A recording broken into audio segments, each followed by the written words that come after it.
Unit 1. Diversity in the living world. Biology is the science of the life forms and the living processes. The living world comprises an amazing diversity of the living organism. Early man could easily perceive the differences between the inanimate matter and the living organisms. Early man defined some of the inanimate matter, wind, sea, fire, etc., and some among the animals and plants. A common feature of all such forms of inanimate and animate objects was the sense of awe or the fear that they evoked. The description of the living organisms, including human being, began much later in human history. Societies which indulged in anthropocentric view of biology could register limited progress in biological knowledge. Systematic and monumental description of the life forms brought in, out of necessity, detailed systems of identification, nomenclature, and classification.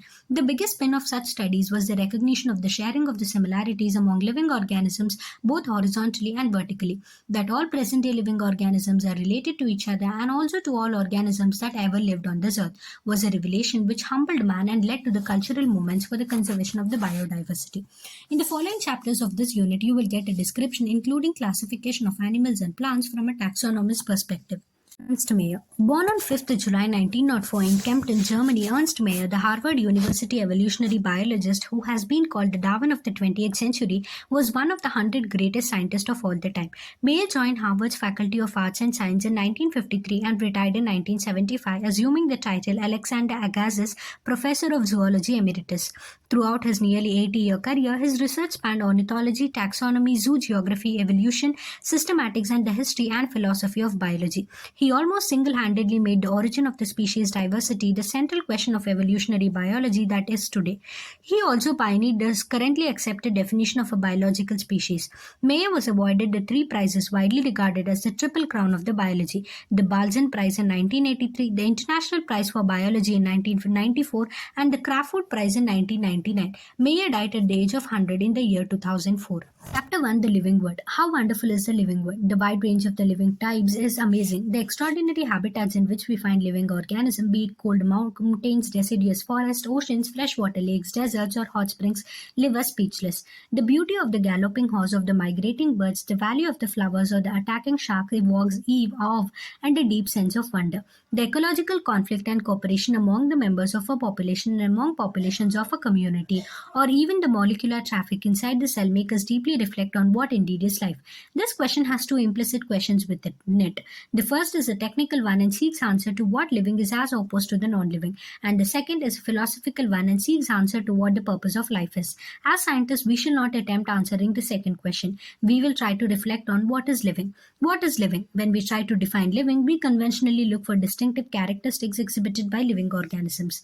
Growth, reproduction, ability to sense the environment, and mount a suitable response come to our mind immediately as unique features of the living organism.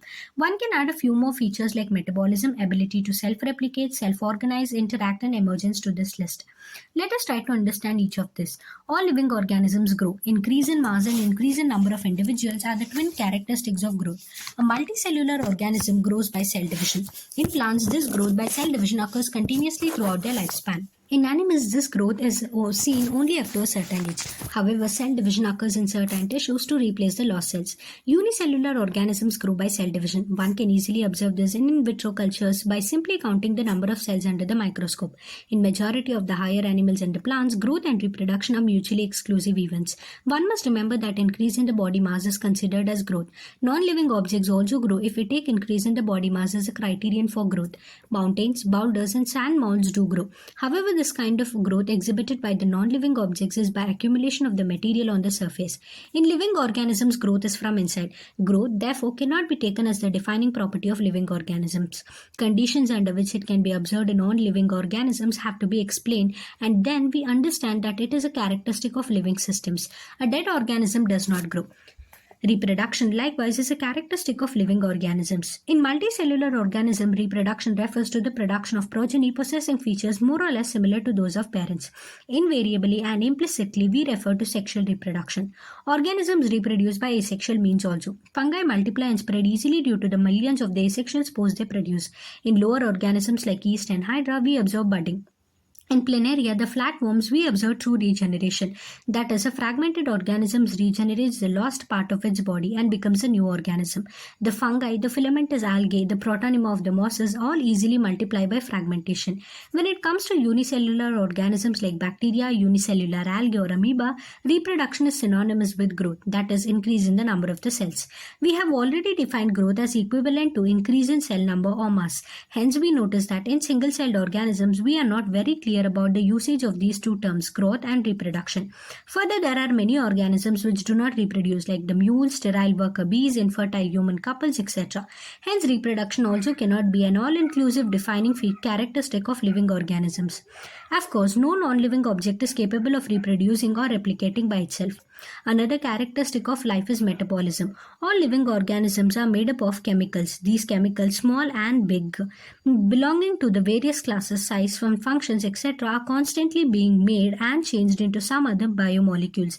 These conversions are chemical reactions or metabolic reactions. There are thousands of metabolic reactions occurring simultaneously inside all living organisms, be they unicellular or multicellular. All plants, animals, fungi, and microbes exhibit metabolism. The sum total of all the chemical reactions occurring in our body is metabolism. No non-living objects exhibit metabolism. Metabolic reactions can be demonstrated outside the body in cell-free systems. An isolated metabolic reaction outside the body of an organism performed in a test tube is neither living nor non-living. Hence, while metabolism is a defining feature of all living organisms without exception, isolated metabolic reactions in vitro are not living things but surely the living reactions. Hence, cellular organization of the body is the defining feature of all the life forms. Perhaps the most obvious and technically complicated feature of all living organisms is this ability to sense their surroundings or environment and respond to these environmental stimuli, which could be physical, chemical, or biological. We sense our environment through our sense organs. Plants respond to the external factors like light, water, temperature, other organisms, pollutants, etc. All organisms, from the prokaryotes to the most complex eukaryotes, can sense and respond to the environmental cues. Photoperiod affects reproduction in seasonal breeders, both plants and animals. All organisms handle the chemical that is entering their bodies. All organisms, therefore, are aware of their surroundings. Human being is the only organism who is aware of himself, that is, has self-consciousness. Consciousness therefore becomes the defining property of living organisms. When it comes to human beings, it is all the more difficult to define the living state. We observe patients lying in coma in hospitals virtually supported by the machines which replace the heart and the lungs. The patient is otherwise brain dead. The patient has no self-consciousness. Are such patients who never come back to normal life, living or non-living. In higher classes, you will come to know that all living phenomena are due to underlying interactions. Properties of the tissues are not present in the constituent cell, but arise as a result of the interaction among the constituent cells. Similarly, properties of the cellular organelles are not present in the molecular constituents of the organelle, but arise as a result of the interactions among the molecular components comprising the organelle. These interactions result in emergent properties at a higher level of organization. This phenomenon is true in the hierarchy of organizational complexity at all levels. Therefore, we can say that living organisms are self-replicating, evolving, and self-regulating interactive systems capable of responding to external stimuli. Biology is the story of life on Earth. Biology is the story of evolution of living organisms on Earth. All living organisms, present, past, and future, are linked to one another by the sharing of the common genetic material, but to varying degrees. Diversity in the living world. If we look around, you will see a large variety of the living organism, be it potted plants, insects, birds, your pets, or other animals and plants. There are also several organisms that you cannot see with your naked eye, but they are all around you. If you were to increase the area that you make observations in, the range and the variety of the organisms that you would see would increase. Obviously, if you were to visit a dense forest, you would probably see much greater number and kinds of living organisms in it. Each different kind of plant, animals, or organism that you see represents a different species. The number of the species that are known and described range between 1.7 to 1.8 million. This refers to biodiversity or the number and the types of the organisms present on Earth. We should remember here that as we explore new areas and even old ones, new organisms are continuously being identified. Stated earlier, there are millions of plants and animals in the world. We know the plants and animals in our area by their local names. These local names would vary from place to place even within a country. Probably you would recognize the confusion that would be created if we did not find ways and means to talk to each other to refer to the organisms we are talking about. Hence, there's a need to standardize the naming of the living organism such that a particular organism is known by the same name all over the world. This process is called nomenclature. Obviously, nomenclature or naming is only possible when the organism is described correctly and we know to what organism the name is attached to. This is identification. In order to facilitate the study, number of scientists have established procedures to assign a scientific name to each known organism. This is acceptable to all biologists all over the world. For plants, scientific names are based on agreed principles and criteria which are provided in International Code for Botanical Nomenclature (ICBN). You may ask, how are animals named? Animal taxonomists have evolved International Code of Zoological Nomenclature (ICZN). The scientific names ensure that each organism has only one name. Description of any organism should enable the people in any part of the world to arrive at the same name. This also ensures that such a name has not been used for any other known organism. Biologists follow universally accepted principles to provide scientific names to known organisms. Each name has two components, the generic name and the specific epithet. This system of providing a name with two components is called binomial nomenclature. This naming system given by Carolus Linnaeus is being practiced by biologists all over the world. This naming system using the two-word format was found convenient. Let us take the example of mango to understand the way of providing scientific names better. The scientific name of mango is written as Mangifera indica. Let us see how it is a binomial name. In this name, Mangifera represents the genus while indica is a particular species or the specific epithet. Other universal rules of nomenclature are as follows. 1. Biological names are generally in Latin and written in italics. They are Latinized or derived from Latin irrespective of their origin. 2. The first word in the biological name represents the genus while the second component denotes their specific epithet.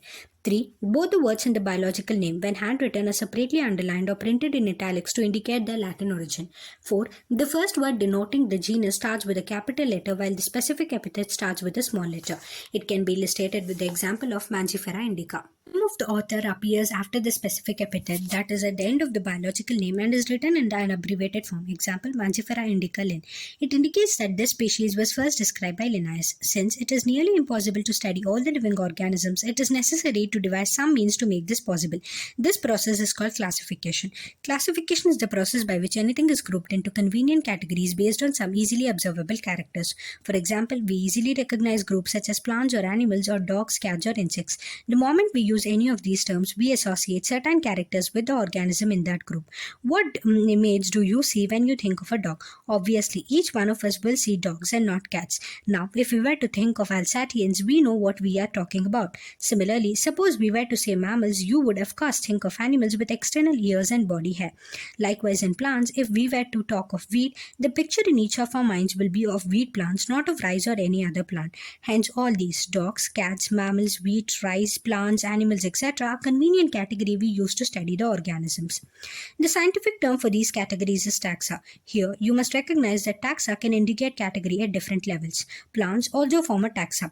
Wheat is also a taxa. Similarly, animals, mammals, dogs are all taxa. But you know that a dog is a mammal and mammals are animals. Therefore, animals, mammals and dogs represent taxa at different levels. Hence, based on characteristics, all living organisms can be classified into different taxa. This process of classification is taxonomy. External and internal structure along with the structure of the cell, development, processes and ecological information of the organisms are essential and form the basis of modern taxonomic studies. Characterization, identification, classification, and nomenclature are the processes that are basic to taxonomy. Taxonomy is not something new. Human beings have always been interested in knowing more and more about the various kinds of the organisms, particularly with reference to their own use. In early days, human beings needed to find sources for their basic needs of food, clothing, and shelter. Hence, the earliest classifications were based on the uses of various organisms. Human beings were since long not only interested in knowing more about different kinds of organisms and their diversities, but also the relationship among them.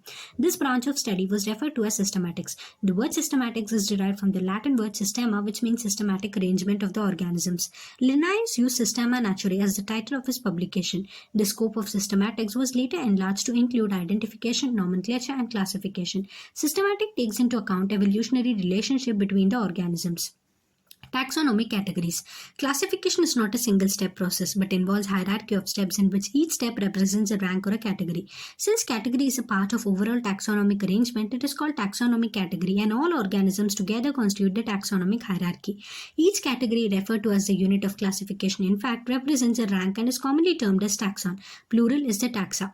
Taxonomic categories and hierarchy can be illustrated by an example. Insects represents a group of organisms sharing common features like three parts of jointed legs. It means insects are recognizable concrete objects which can be classified and thus be given a rank or category.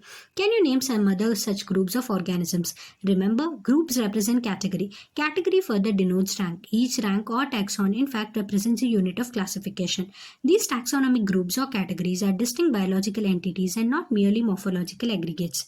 Taxonomical studies of all known organisms have led to the development of common categories such as kingdom, phylum or division for plants, class, order, family, genus and species. All organisms including those in the plant and animal kingdom have species as the lowest category. Now the question you may ask is how to place an organism in various categories.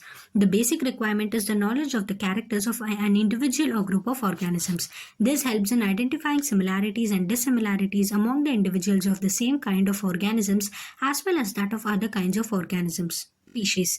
Taxonomic studies consider a group of individual organisms with fundamental similarities as species.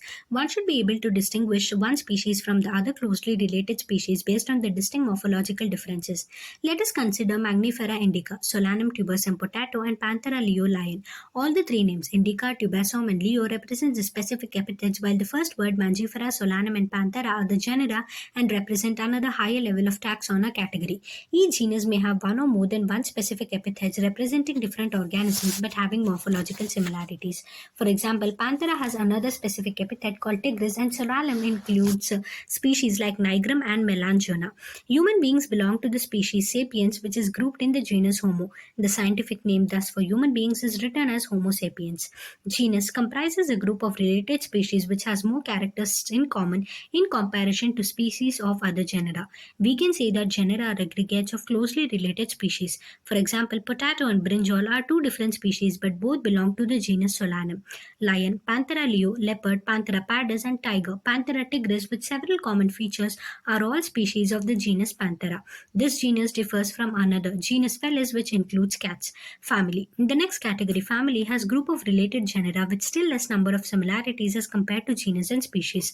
Families are characterized on the basis of both vegetative and reproductive features of plant species. Among plants, for example, three different genera, Solanum, Petunia, and Datura, are placed in the family Solanaceae. Among animals, for example, genus Panthera, comprising the lion, tiger, leopard, is put along with the genus Felis, cats, in the family Felidae. Similarly, if you observe the features of cat and dog, you will find some similarities and some differences as well. They are separated into two different families, Felidae and Canidae, respectively. Order.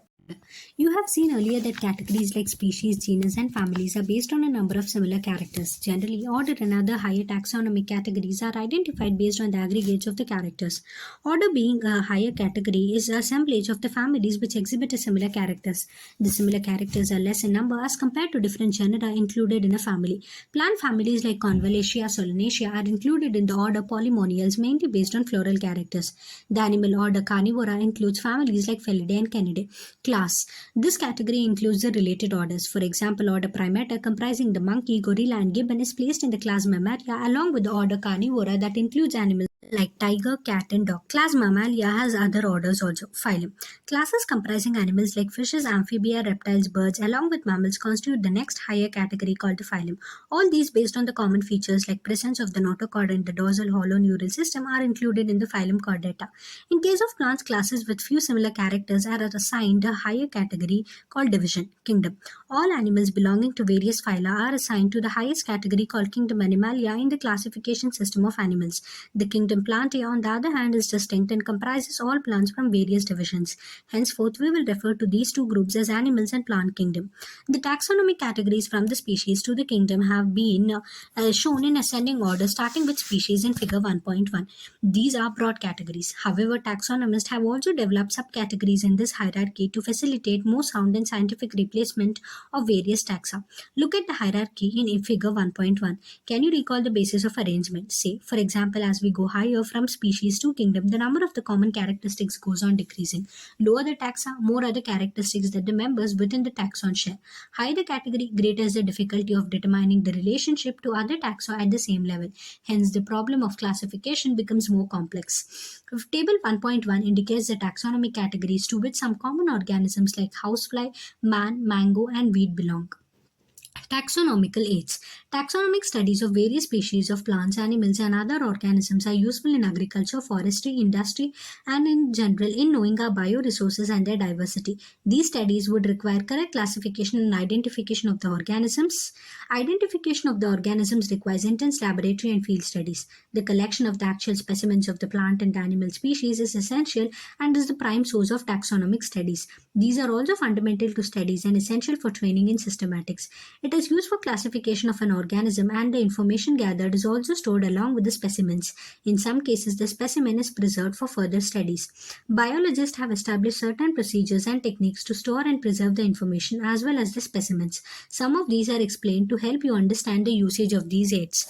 Herbarium. Herbarium is a storehouse of collected plant specimens that are dried, pressed, and preserved on sheets. Further, these sheets are arranged according to a universally accepted system of classification. These specimens, along with their descriptions on herbarium sheets, become a storehouse or repository for future use. The herbarium sheets also carry a label providing information about date and place of collection, English, local, and botanical names, family, collector's name, etc. Herbaria also serve as quick referral system in taxonomic studies. Botanical gardens. These specialized gardens have collections of the living plants for reference. Plant species in these gardens are grown for identification purpose, and each plant is labeled indicating its botanical scientific name and its family. The famous botanical gardens are at Kew, England, Indian Botanical Garden, Howrah, India, and at the National Botanical Research Institute, Lucknow, India. Museum. Biological museums are generally set up in educational institutes such as schools and colleges. Museums have collections of preserved plants and animal specimens for study and reference. Specimens are preserved in the containers or jars in preservative solutions. Plants and animal specimens may also be preserved as dry specimens. Insects are preserved in insect boxes after collecting, killing, and pinning. Large animals like birds and mammals are usually stuffed and preserved. Museums often have collections of the skeletons of the animals too.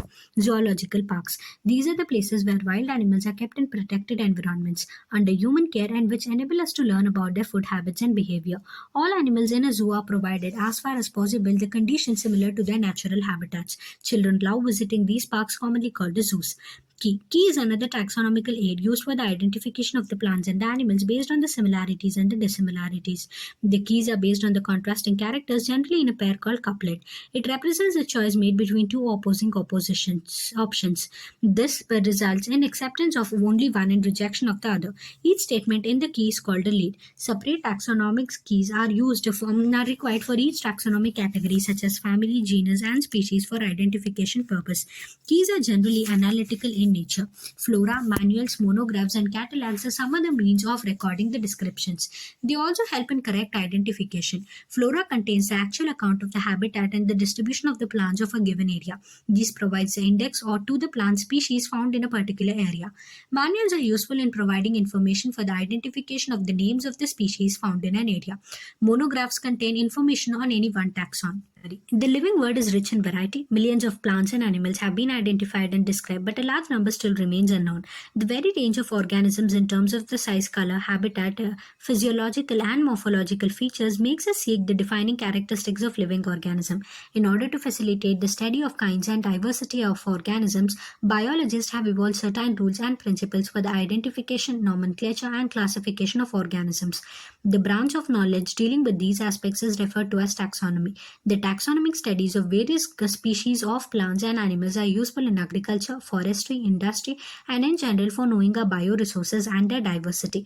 The basics of taxonomy, like identification, naming, and classification of the organisms, are universally evolved under international codes. Based on the resemblances and distinct features, each organism is identified and assigned a correct scientific name or biological name comprising two words as per the binomial system of nomenclature. An organism represents or occupies a place or position information in the system of classification. There are many categories or ranks and are generally referred to as taxonomic categories or taxa. All the categories constitute a taxonomic hierarchy. Taxonomists have developed a variety of taxonomic aids to facilitate identification, naming, and classification of organisms. These studies are carried out from the actual specimens which are collected from the fields and preserved as referrals in the form of herbaria, museums, and in botanical gardens and zoological parks. It requires special techniques for collection and preservation of specimens in herbaria and museums. Live specimens, on the other hand, of plants and animals are found in botanical gardens or in zoological parks. Taxonomists also prepare and disseminate information through manuals and monographs for further taxonomic studies. Taxonomic keys are the tools that help in identification based on characteristics. Thank you.